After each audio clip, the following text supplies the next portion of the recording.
Jared Pond and the Swedish fish factory. Jared, we have a potential diplomatic crisis coming up.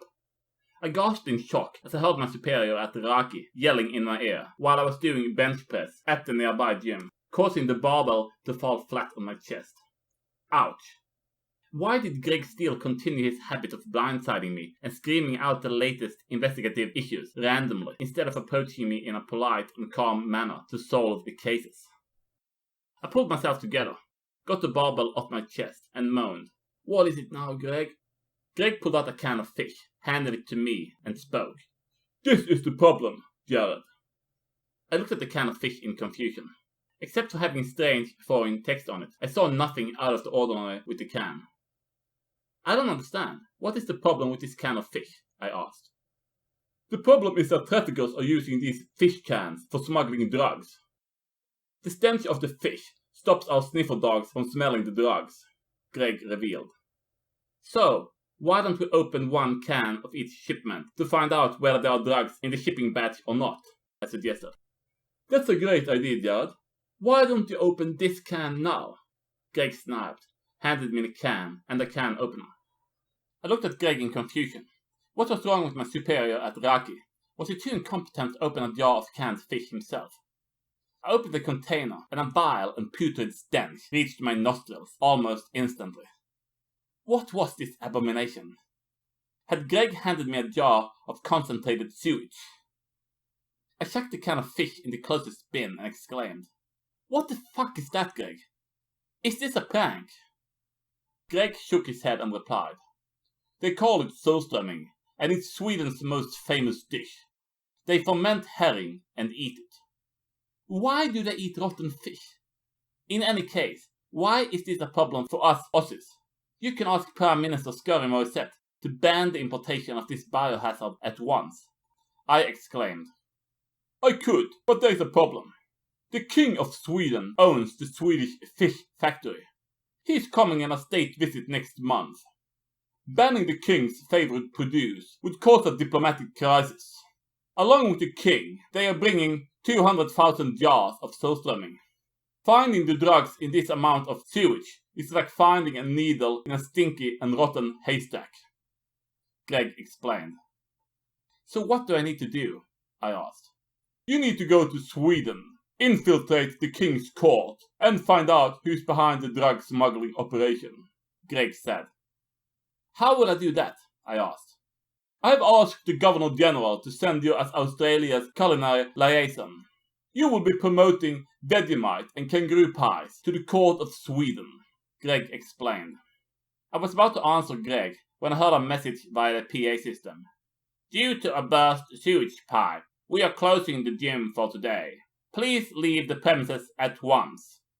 I thought about telling them the truth, that the odor problem was from a can of Swedish rotten fish and not from the plumbing, but I refrained from doing so.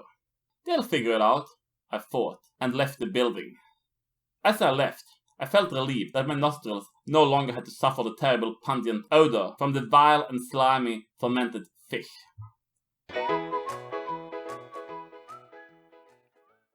I arrived in Stockholm 2 days later, and my eyes rejoiced at the blonde Swedish eye candies that surrounded me. I hadn't been intimate with a Swedish woman since I began my career at Raki. Thus, it was long overdue that I would introduce the pond train to this cold Arctic country where people starved and had to eat rotten fish. One thing at a time, Jared, I thought, and I looked for my Swedish contact, Countess Lejonhjelm, who I hoped to be my next fling. As I met her, I withdrew my plans of engaging in bedroom activities with my Swedish counterpart. The Countess was a prehistoric noblewoman with a stiff lip and cold features who looked like a relic from the last ice age. Welcome to Sweden, Mr. Pond, the Countess said. Thank you, Countess Lejonhjelm, I replied. So, I have heard that you have a keen interest in our surströmming varieties, the Countess said. Hearing this, I yelped. I remembered the terrifying stench when Greg opened a can of the fermented fish at the gym. Would I have to eat several varieties of this sewage as a part of my cover? I decided to break cover and tell the Countess about my real intentions. While I sacrificed a lot for Australia, Eating large amounts of rotten fish was beyond the scope of my loyalty. Actually, I am here to uncover a drug smuggling operation. Someone is smuggling drugs in Surströmming containers to trick our drug-sniffing dogs. It is a sensitive topic, since your king owns the fermented herring factory, I revealed. I knew it. Thanks for telling me this. I suspect that members of NRF, the Norse Resurrection Front, are behind this. They are planning to spread their Norse gods worldwide as a revenge for the christening of Sweden a millennia ago. The Countess revealed. How are they planning to do this? I asked. With their new drug, Mjolnir. It is a drug based on toadstool extract that the Vikings used to communicate with their deities. If they can introduce this drug to the drunk and rowdy Australians, they are one step closer to world domination. The Countess explained. That's why I come in. Those salads won't stand a chance against Jared Pond, the greatest agent Australia has ever seen, I replied. The Countess gave me a skeptical look and replied. Whatever you say, Mr. Pond, but please be careful and don't tell anyone about your real intentions. We don't know who is working for the NRF in the Swedish royal court. Thank you, Countess Leonhjelm, I said, and entered a cab that took me to my hotel. I was contemplating whether I should work on my cover as an Australian culinary expert and visit the Swedish fish factory, or if I should head to the nightclub and try introducing the pond train to the beautiful Swedish ladies. Eating rotted fish versus having sex with beautiful women. Decisions. There was a knock on my hotel room door, and as I opened it, the smile of a beautiful Nordic goddess greeted me. Hi, Jared. It is so nice to meet you. I'm Frida Eggberry, and I'm sure we will have a great time together, Frida said. I smiled. I had finally reached the level of being the greatest agent Australia had ever seen, and a legendary womanizer. Somehow, my fame was so great that I didn't even need to leave my hotel room for a bombshell like this to dawn upon me. The pond train was running and ready to depart on schedule. Pond, Jared Pond, I replied and smiled confidently. Eggberry, Frida Eggberry, Frida replied. Would you like to come in? We could keep the champagne cool and everything else hot, I seduced. I would love to, but I'm not allowed to drink while I'm working. I'm your guide from the Swedish fish factory. I sighed. There's a first for everything, and this was the first time a blonde bombshell knocked on my door to bring me to a fermented fish factory for a guided tour. Okay, I'll grab my stuff and I'll come with you, I said, grabbed my stuff, and left the hotel room.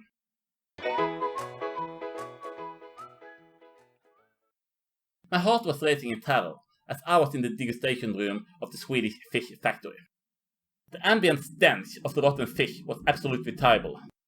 Worse yet, the terror of having to eat it to avoid blowing my cover almost gave me a heart attack.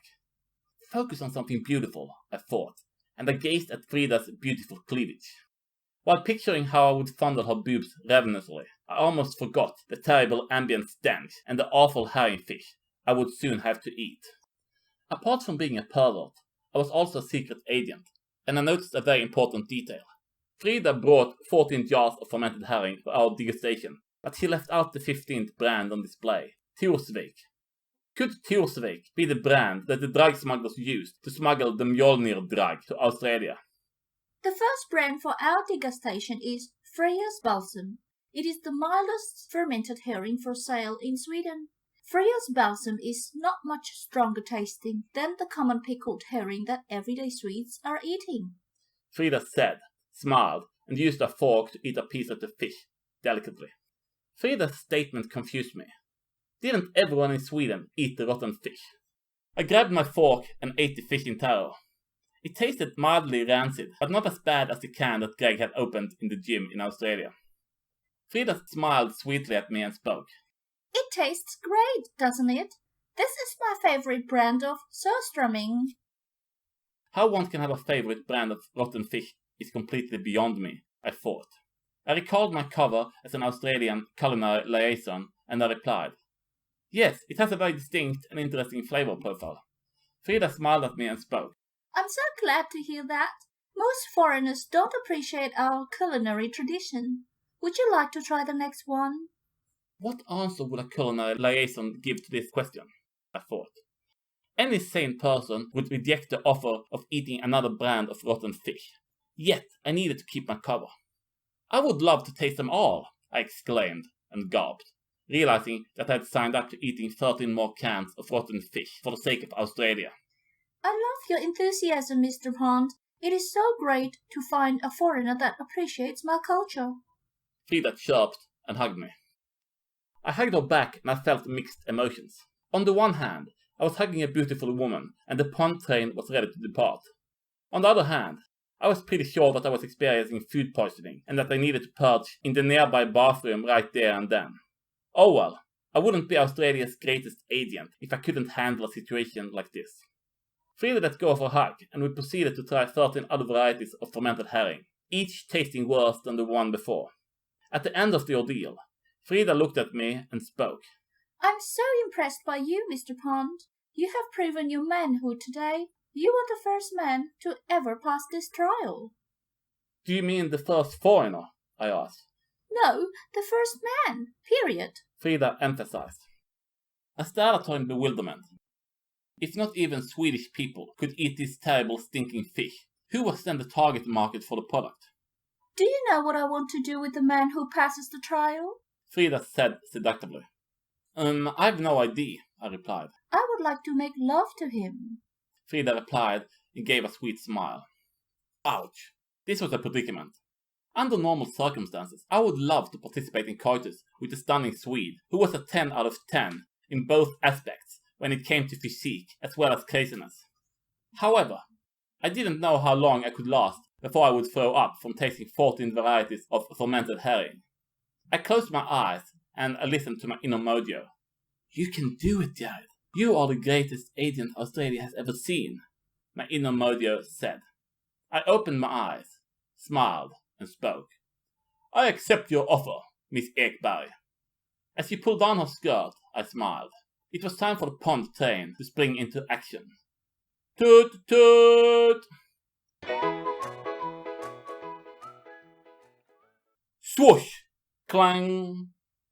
I barely dodged the axe that swung at me while I was demonstrating Australian lovemaking techniques from behind to Frida. I pulled out, and I looked at the adversary who had intended to part my head from my body. I was facing a genuine Viking who wore a helmet, a shield, an axe, war paint, and fur covering his body. Fucking hell. Varför knullar du min fru? Skitstövel. Which means, why are you fucking my wife, asshole? The man shouted. What a dumb question. Just look at her. Who would not have sex with her if she offered it? I meant to say, but I couldn't get a word out as vomit was filling up in my mouth. I will kill you for this, you bastard! The Viking exclaimed and came running towards me with his axe. As he ran towards me, I vomited all over the floor, which caused the man to slip and hit his head. Frida ran over to the Viking and scolded him. I can't believe that you did this, Bjorn. You embarrassed me at work. He passed our test. He was the chosen one, and you ruined everything. Fuck this, I thought, grabbed my clothes, and decided to let Frida and Bjorn resolve their marriage issues on their own. As I left the Swedish fish factory, I grabbed a can of the Torsvik branded fermented herring to find out whether the NRF hid the drugs in the containers of that brand. The following day, I was in the middle of the park as I opened a jar of Torsvik herring. Much to my dismay, I couldn't find any drugs in the jar, but what if the drug smugglers dissolved the drug into the fish liquid? I took a sip from the fish liquid, and while it tasted terrible, it also proved my hypothesis. As I ingested the drug incorporated into the fish juice, it opened my mind and transported me to Asgard, where I had a chat with Odin, Thor, and Freya. As one would expect, my stunt wasn't well received, and the Swedish police arrested me for public intoxication. Jared, you fucked up again! Greg scolded me as I returned to Australia a few days later. Look, I'm sorry for the public intoxication part. I had to test my hypothesis about the drugs being dissolved into the Torsvik branded Surströmming, I replied. Yes, but was it necessary to test the product in the Royal Garden of Stockholm? The king himself saw when the police took you away. This is a diplomatic scandal, since we sent you as our culinary liaison to the Swedish court. Greg replied. Okay, I'm sorry for that oversight. I should have picked another park to try the fish. However, I saved Australia from the Mjolnir drug and the Norse Resurrection Front's evil schemes, I stated. Yes, but you also caused a diplomatic crisis, and you cancelled the Swedish king's state visit, Greg stated. So, was the King of Sweden involved in the NRF's scheme, I asked. No, but Frida had used the Torsvik-branded surströmming to drug and subvert him. Apparently, the drug content in the fish was why he liked it so much. He is currently in rehab, Greg revealed. Well, at least I saved the Swedish monarchy and Australia from the NRF. I am a hero, I stated. You are a Raki agent. You are supposed to be a secret agent. You are not meant to get high in the Swedish royal garden and cause a diplomatic crisis, Greg said and left. I sighed and felt disappointed that I never received the appreciation I deserved from my superior at Raki. On the bright side, I had been on a great adventure, and I would never forget how I saved Australia from the Norse Resurrection Front zealots' evil scheme. The end.